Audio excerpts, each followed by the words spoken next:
안녕하세요, 저스티스입니다. 이번 시간에는 신채호 선생의 조선 상고사를 통하여 고구려와 수나라의 전쟁을 살펴보고자 합니다. 신채호 선생은 조선 상고사를 통하여 말하기를 정사인 삼국사기와 동국통감은 모두 사대주의자의 기록으로 대중국 전쟁에 대해서는 전적으로 중국 쪽 기록만 이용하였다. 따라서 나는 도리어 비사의 설이 더욱 정확한 사료라 생각하기 때문에 그것을 채택하였다 라고 하였습니다. 따라서 이번 영상은 삼국사기 등을 통하여 우리에게 정사로 알려진 역사와 다른 점이 여러 군데 있다는 점 감안하시고 청취하여 주시면 좋을 것 같습니다.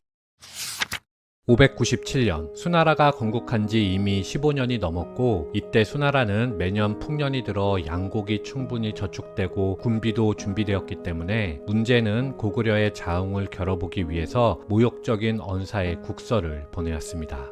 짐이 1000명을 받아 천하를 사랑으로 기름에 있어 왕에게 바닷가의 한 귀퉁이를 다스리도록 한 것은 모든 백성에게 각자의 천성을 완숙해 합니다. 왕은 매번 조공을 하지만 미진하며 왕은 이미 짐의 신하인데 말갈 사람들을 억압하고 거란 사람들을 거두어 신하나 첩으로 삼으니 주위에 끼치는 해독이 심하다. 고구려는 비록 토지도 협소하고 인구도 적은 나라지만 이제 왕을 쫓아낸다면 반드시 다른 관리를 뽑아서 보내야 할 것이다.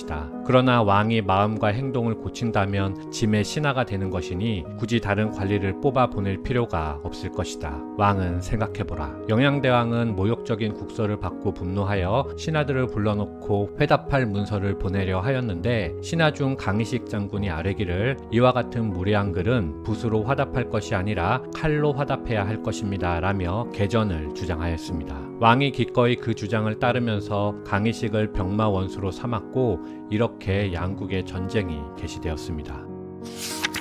이듬해 고구려가 요서로 침입하여 요서총관 위충과 싸우다가 거짓 패하여 임유관으로 나오니 수 문제는 한왕 양량을 행군 대총관으로 삼아 30만 대군을 거느리고 임유관으로 나가게 하고 주라우를 수군 총관으로 삼아 바다로 나가게 하였습니다. 주라우는 겉으로는 평양으로 간다고 공언하였지만 사실은 군량선을 이끌고 요동의 바다로 들어와서 양량의 대군에게 군량을 주려고 하였는데, 이에 강희식 장군은 해군으로 하여금 바다로 나가 적의 군량 운반선을 격파하게 하고 성루를 단단히 지키며 나가서 싸우지 않았습니다. 수의 군사들은 양식이 떨어지고 6월 장마를 만났으며 기아와 전염병까지 겹쳐 수많은 군사가 죽어갔으므로 더 이상 싸울 수 없었고 퇴각하였습니다. 그러자 강희식 장군이 물러가는 적들을 유수에서 추격하여 수의 전군을 거의 섬멸하고 무수한 물자와 무기를 얻어 개선하였습니다. 수서에서는 양량의 군대가 불가항력으로 퇴각한 것으로 기록하고 고구려에 패배한 것이 아닌 것처럼 말하고 있으나, 이것은 중국의 체면을 위하여 치욕을 감추는 춘추필법에 따른 것이며, 임유관 전쟁 이후 수나라는 고구려를 두려워하여 다시는 출병치 못하였고 상품 교역을 재개하면서 향후 양국은 10년 동안 싸우지 않고 지내게 되었습니다.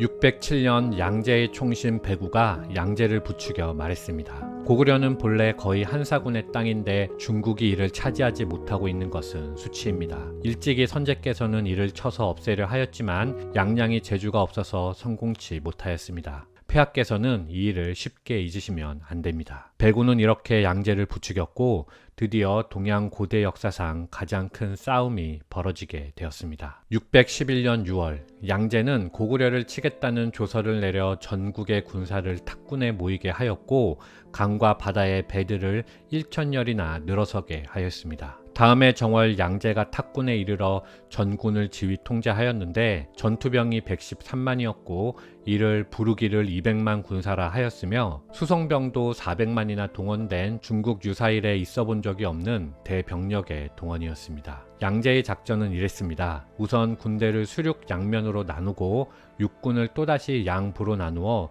그 한 부는 자신이 직접 대장이 되어 요수를 건너 요동을 치기로 하고, 한 부는 우문수리 사령관이 되어 요수를 건너 평양으로 쳐들어가기로 하였습니다. 수군은 수군총관 내호하와 부총관 주법상이 군량을 싣고 해로를 따라 대동강으로 들어가 우문술과 합하여 평양을 공격하기로 하였습니다. 다시 말해 양제는 육군은 행군할 동안 먹을 양식만을 가지고 목적지인 요동성과 평양성에 도착한 후 수군이 가지고 온 군량을 먹으며 두 성을 포위 공격하는 지구전을 펴서 고구려를 항복시키려 한 것이었죠. 한편 고구려는 총 30여만 명의 군사 중 신라와 백제를 경계하는 데 필요한 몇만을 빼고 약 20수만 명이 싸울 준비를 하였는데 수륙 대원수는 영양대왕이었고 수군 원수는 왕의 동생 고건무였으며 육군 원수는 을지문덕이었습니다. 고구려의 작전 계획은 우선 지키고 나중에 싸우는 선수후전으로 백성들은 먹을 양식을 가지고 성내로 들어와 머물게 하였고 수군들 역시 각자 요새항으로 물러나 지킴으로써 수나라의 양식이 다 떨어지기를 기다려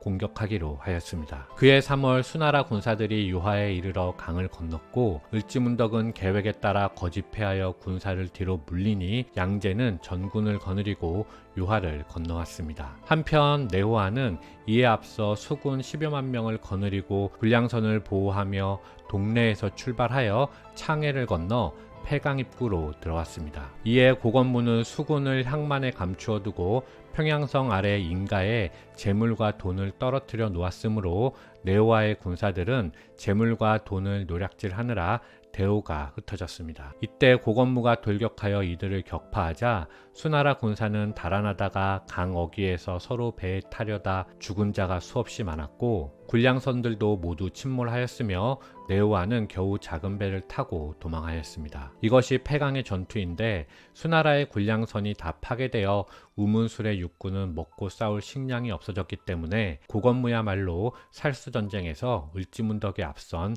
제1등 공신이라 하겠습니다. 참고로 조선 상고사에서 신채호 선생은 고건무의 전공이 이리도 큰데 사람들이 을지문덕만 아는 것은 무슨 까닭인가 라며 의문을 표하였습니다. 한편 을지문덕은 유하에서 군사를 물린 후 대동강의 승전보를 들었기 때문에 수나라의 육군을 유인하기 위하여 맞붙어 싸우다가 거짓패하여 달아나곤 하였는데 이에 우문술은 크게 기뻐하고 고구려 군사들은 하잘 것이 없다며 살수를 건너 평양에 이르렀습니다. 그러자 평양성에서는 우리는 항복하려 한다. 그래서 지금 토지와 인구를 조사 중이니 큰 나라 군사들은 밖에서 5일만 기다려달라고 하였습니다. 우문술은 네오아가 전투에 패배한 사실을 모르고 있었고 그가 도착하기를 기다려 협공하기를 바랬기 때문에 평양성의 요청을 받아들이고 성 근처에 진을 치고 기다렸습니다. 하지만 5일은커녕 10일이 지나도록 성 안에서 아무런 동정이 없자 우문술이 군사를 지휘하여 공격을 시작하였는데 이때 성위에 고구려의 기치가 한꺼번에 사방에서 세워지더니 화살과 돌멩이가 비오듯 쏟아졌습니다. 그리고 을지문덕이 통역병을 통하여 이렇게 말했습니다. 너희 군량선이 바다에 잠기어 먹을 양식이 없고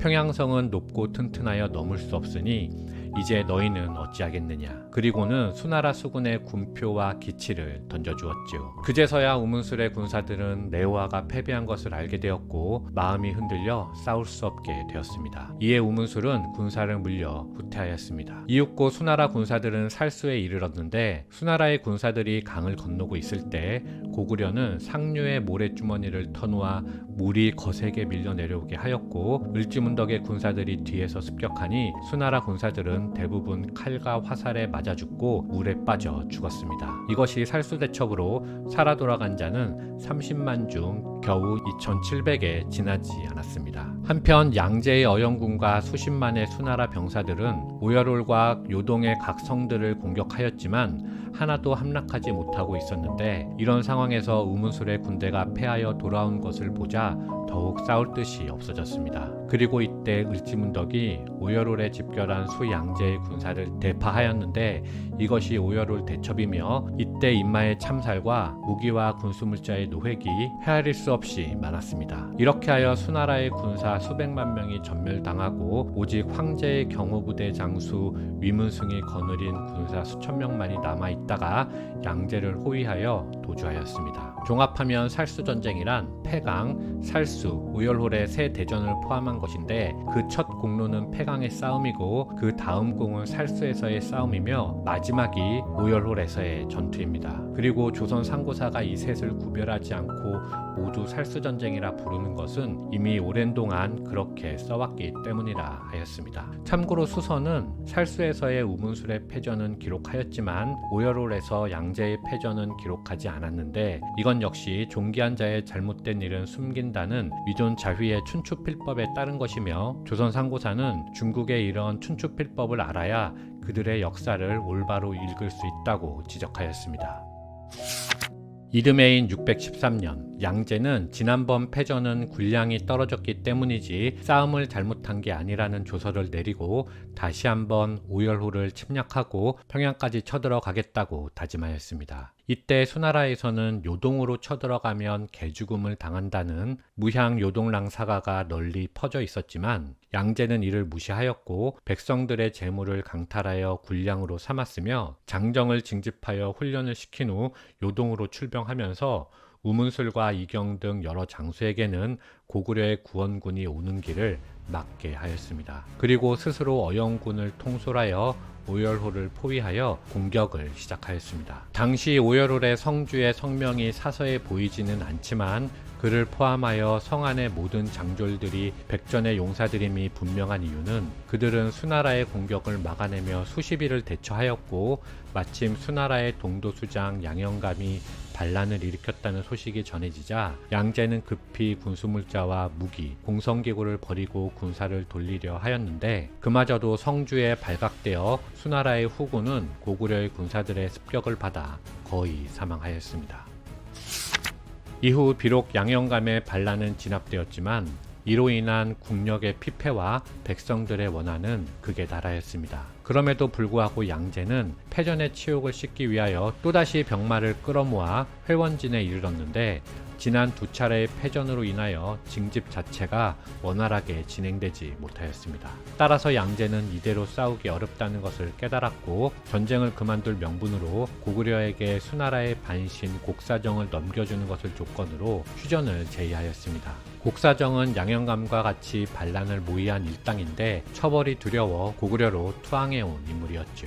한편 수나라의 평화제의에 고구려의 국로는 두 파로 나뉘었습니다. 고건물을 비롯한 대부분의 호족들 일파는 남쪽의 신라와 백제를 멸망시키기 전까지는 중국과 화의를 유지해야 하므로 지금부터라도 정책을 바꾸어 수나라와 사이좋게 지내야 한다고 주장하였습니다. 반면 을지문덕을 비롯한 일부 무장들은 신라와 백제는 산천이 험하여 지키기는 쉬우나 공격하기가 어려운데 반해 중국은 평원과 광야가 많아 싸우기에 좋고, 중국은 원래 전쟁을 무서워하여 한쪽이 무너지면 다른 쪽도 쉽게 동요하므로 장수태왕의 북수 남진책은 원래부터 잘못된 것이니 이제부터라도 이 정책을 버리고 남쪽은 방어만 하고 정예병을 뽑아 수를 공격해야 한다고 주장하였습니다. 영양대왕은 을지문덕파의 의견에 찬성하였지만 고구려는 원래 호족 공화제였기 때문에 왕도 그들의 의견을 꺾지 못하였고, 그렇게 휴전이 성립하면서 고수전쟁은 마무리되었습니다.